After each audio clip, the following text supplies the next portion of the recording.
দুর্দান্ত পেসার, অসাধারণ ক্যাপ্টেন এবং কার্যকরী ব্যাটসম্যান প্যাট কামিন্স একজন পরিপূর্ণ ক্রিকেটার।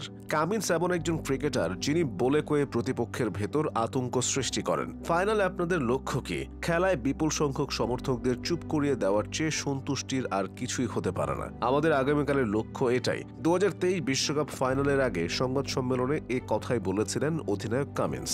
ফাইনালে কোহলিকে বোল্ড করে ঠিক সেটাই করে দেখিয়েছেন তিনি। সম্প্রতি কামিন্সকে বলা হয়েছিল জসপ্রীত বুমরাকে একটা শব্দে ব্যাখ্যা করুন। সবার ধারণা ছিল বুমরাকে প্রশংসা করে কিছু বলবেন, তবে কামিন্স বলেছেন বোলার। প্রশংসাও করেননি, ছোটও করেননি। কামিন্স এমনই। তার কাছে জানতে চাওয়া হয়েছিল ভারতের কোন প্লেয়ারকে নিজ দলে খেলাতে চান। কামিন্স বলেছেন কাউকে না। তীব্র আত্মবিশ্বাসী কামিন্সকে অন্যদের থেকে আলাদা করেছে। টেস্ট চ্যাম্পিয়নশিপ, বিশ্বকাপ জয় এবং ইংল্যান্ডের মাটিতে অ্যাশেজ ড্র কোনো অধিনায়কের গোটা এক ক্যারিয়ারের অর্জন 2023 সালের মাস 6 মধ্যেই পাওয়া হয়ে গেছে তার। প্রতিদান স্বরূপ 2023 সালের আইসিসির বর্ষসেরা ক্রিকেটারও নির্বাচিত হয়েছেন কামিন্স। তবে তিনি থেমে যাননি। সহজাত নেতৃত্ব গুণে অস্ট্রেলিয়াকে এগিয়ে নেওয়ার কাজটা নিয়মিতই করছেন। অধিনায়ক হওয়ার পর কামিন্সের বোলিং সত্তা যেন আড়ালেই চলে গেছে। অথচ টেস্ট ক্রিকেটে প্রজন্মের অন্যতম সেরা বোলার তিনি। পরিসংখ্যানও সেটাই বলছে।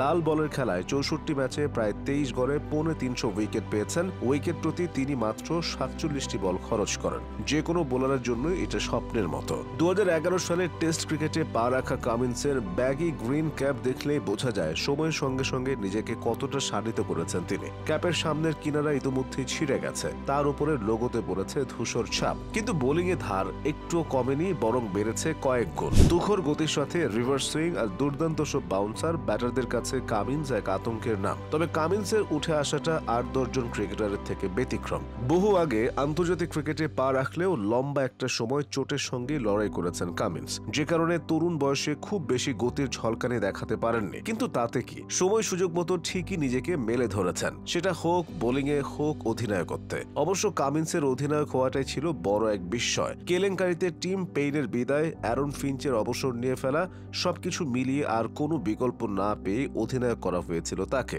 রাজকীয় অস্ট্রেলিয়ান ক্রিকেটে যেটা একদমই ব্যতিক্রম ঘটনা, কারণ সেখানে এক অধিনায়ক থাকতে থাকতেই সবাই জানেন পরের অধিনায়ক কে হবেন। মার্ক টেলর থাকতেই স্টিভ ওয়া থাকতেই রিকি পন্টিং থাকতেই ক্লার্ক থাকতেই স্টিভ স্মিথ। সে যাই হোক, দায়িত্ব ঠিকমতো বুঝে নেওয়ার আগেই কামিন্সের দিকে উড়ে এসেছিল সমালোচনার তীর। একজন বোলার কেন হবেন অস্ট্রেলিয়ার অধিনায়ক? অজি অধিনায়ক থাকবেন বিশ্বসেরা কোনো batsman. Allan Border, Steve Waugh, Ricky Ponting, Michael Clarke, Steve স্মিথরা তো সে ধারায় বয়ে এসেছেন। কিন্তু 146 বছরের অস্ট্রেলিয়ান ক্রিকেটে কামিন্স সেই ধারায় ব্যাঘাত ঘটান। তবে নিন্দুকদের ব্যর্থ প্রমাণ করতে বিন্দুমাত্র সময় নেননি তিনি। টেস্ট অধিনায়ক হিসেবে তার প্রথম সিরিজটি ছিল অ্যাশেজ, যেখানে চিরপ্রতিদ্বন্দ্বী ইংল্যান্ডকে 4-0 ব্যবধানে হারিয়ে জানান দিয়েছিলেন সমালোচনা শুনতে নয়, বরং তিনি এসেছেন নতুন ইতিহাস লিখতে। পরবর্তীতে টেস্ট চ্যাম্পিয়নশিপ শিরোপা, ওয়ানডে বিশ্বকাপ এবং পুনরায় অ্যাশেজ নিজেদের ঘরে রাখার মাধ্যমে সেটা প্রমাণও করেছেন কামিন্স। অস্ট্রেলিয়ান ক্রিকেটারদের কাছে জাতীয় দল বরাবরই অগ্রাধিকারের জায়গা। কামিন্সও তার ব্যতিক্রম নন। 2022 সালে ওয়ার্কলোড ম্যানেজমেন্ট বিবেচনায় আইপিএল থেকে নিজের নামটা সরিয়ে নিয়েছিলেন, কিন্তু পরের বছরই নিলামে রেকর্ড দামে বিক্রি হয়েছিলেন তিনি। টেস্ট ক্রিকেটে নিয়মিত হলেও এখনো তিনি সাদা বলের ক্রিকেটটা খেলেন যাচাই বাছাই করে। এটাই মূলত তার সফলতার মূল মন্ত্র।